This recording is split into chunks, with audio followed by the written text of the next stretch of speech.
Come ogni anno Tessingiu si rinnova e quest'anno già con gli eventi collaterali, ad esempio la mostra organizzata al museo Muraz, la mostra sui designer sardi, si è cercato di dare anche questo doppio dialogo con l'artigianato sardo. La mostra a Tessingiu, quella che abbiamo allestito all'ex cantina, è composta da oltre 60 artigiani e centinaia di pezzi e di manufatti artigianali. Quali le principali novità quest'anno? Le principali novità sono innanzitutto il continuo ricambio anche di artigiani. A Tessingiu non abbiamo mai sempre gli stessi artigiani, ma cerchiamo di far arrivare anche nuovi artigiani.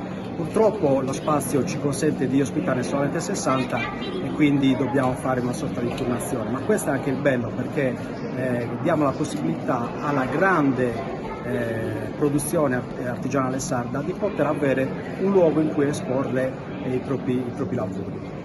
Importante anche gli eventi collaterali dell'appuntamento. Sì, diciamo, quest'anno abbiamo diversi eventi collaterali. Abbiamo innanzitutto in combinazione con l'inaugurazione la sfilata del carnevale tradizionale, quindi con le maschere tipiche della Sardegna e internazionali.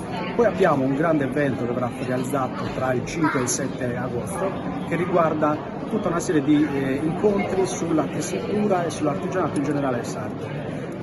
Infine poi abbiamo, come già accennato, una mostra che è un passaggio, perché la mostra vera e propria è realizzata in diversi atti, quindi il primo atto della sperimentazione tra design e artigianato. Sono stati invitati 20 designers che hanno realizzato dei progetti per l'artigianato sardo e quindi ci sono in mostra, oltre che i progetti, anche il manufatto realizzato e solitamente sono dei prototipi, quindi abbiamo la doppia possibilità di vedere la parte puramente artigianale con la produzione finita e poi la parte invece della progettazione, che diciamo è un aspetto molto interessante anche perché da lì poi nasce l'oggetto di per sé.